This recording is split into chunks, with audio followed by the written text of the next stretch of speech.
Assalamualaikum warahmatullahi wabarakatuh. Kemarin ya sudah dirilis iOS terbaru lagi, iOS 18.1.1 ya teman-teman, yang versi 22B91 ya. Ini sebelum kita lanjut ya, apa yang baru itu kapasitasnya 302 MB ya. Cukup besar juga di iPhone 15 Pro saya ya teman-teman. Jadi ini diinformasikan hanya pembaharuan untuk keamanan konten of Apple Software Update ya teman-teman. Nanti kita bahas detailnya secara khusus apa yang diperbaharui setelah install iOS 18.1.1 ya teman-teman. Jadi sebelum saya lanjut ya teman-teman, silakan untuk subscribe di channel FD Phone ya teman-teman. Jadi kita lanjut ya teman-teman, bug dulu yang dihasilkan dari iOS 18.1 kemarin ya teman-teman, khususnya yang di iPhone 15 Pro saya. Yang pertama adalah bug yang kalau kita pindahkan di sini untuk pusat kontrol ya teman-teman, itu hotspotnya susah sekali untuk dinyalakan ya teman-teman. Untuk langsung aktifkan di sini itu susah banget di pusat kontrol ya teman-teman. Seharusnya kalau kita mau nyalakan dulu, kita harus nyalakan dulu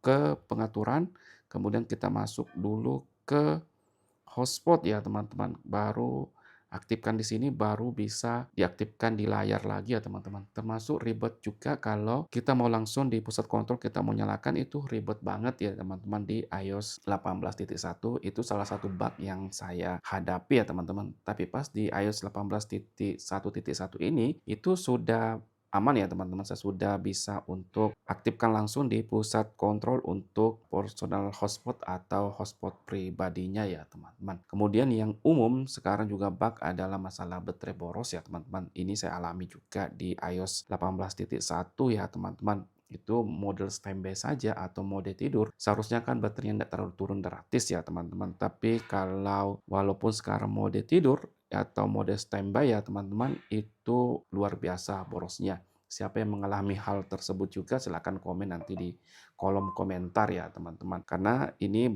sudah banyak juga kejadian ya, baterainya boros banget walaupun itu iPhone-nya iPhone baru, tetap dia masih boros juga untuk penggunaan baterai di iOS 18.1 ya teman-teman. Tapi di iOS 18.1.1 ini masih sama saja ya teman-teman, tidak ada penurunan signifikan atau pembaharuan signifikan tentang baterainya ya. Ini kalian bisa lihat juga di sini ya teman-teman, masih banyak level baterai saya ini masih sama saja ya teman-teman, borosnya minta ampun ya teman-teman. Ini kemarin model standby tidak ada aktivitas, ini penurunannya juga cukup drastis tajam ya teman-teman penggunaan baterai. Seharusnya kan kalau mode tidur itu tidak ada terlalu signifikan karena penggunaan itu tidak ada ya teman-teman. Tapi baterai juga turun drastis ya teman-teman, persentase baterainya.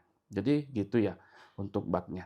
Kemudian apa yang baru dari ini ya teman-teman untuk keamanannya, yang pertama adalah ada dua ya sebenarnya yang di pembaharuan, itu masalah JavaScript Core sama WebKit ya, seperti yang dahulu-dahulu yang sudah kita bahas ya teman-teman. Masih di iOS 16, 17 selalu ada pembaharuan keamanan ini ya teman-teman. Karena dampaknya itu dapat memproses konten web yang dibuat dengan maksud jahat ya teman-teman. Dapat mengakibatkan eksekusi kode arbitrer ya.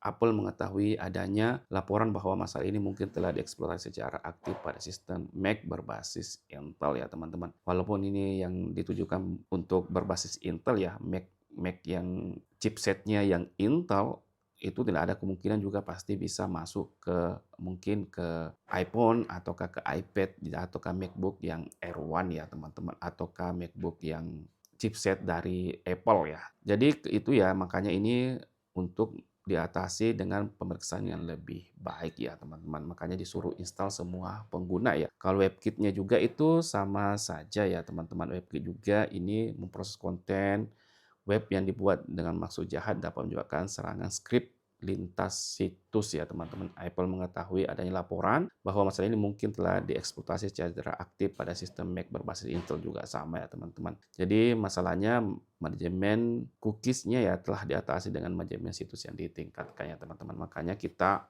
disuruh install iOS 18.1.1 ya teman-teman, untuk bagaimana bisa menjaga privasi kita dalam iPhone kita ya teman-teman, ataukah di iPad ataukah di MacBook ya. Gitu ya teman-teman untuk pembaharuan keamanannya ya. Jadi kalau memang memori penyimpanan kalian masih ada, silahkan untuk install ya.